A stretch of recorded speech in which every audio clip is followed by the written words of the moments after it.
If your gas-powered lawnmower battery keeps dying, here are the 4 most probable causes. One or more cells in the battery itself may be dead. If your battery is on a walk-behind mower, you should try charging the battery with a battery charger.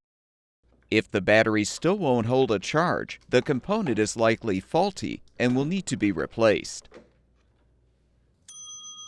The charger you're using to recharge the battery could be malfunctioning as well and unable to provide a full charge. You can use a multimeter to test the charger for proper voltage output, as well as the electrical outlet used by the charger. You should also check to see if a circuit breaker has tripped. For riding mowers, the alternator provides voltage to the mower while the engine is running, and it also recharges the battery.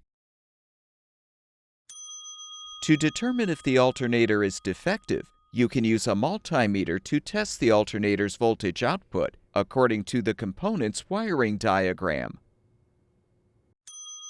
The voltage regulator allows the proper amount of voltage to be sent from the alternator to the riding mower's battery. A defective regulator can prevent the battery from receiving enough voltage, causing the battery to drain quickly. As with the alternator, you can use a multimeter to test the regulator by referring to the component's wiring diagram. If defective, you can replace the regulator with a new one to solve the problem. All of the parts shown in this video are available on our website. Be sure to enter the full model number of your mower or the mower's engine to find the specific replacement part that will fix your problem.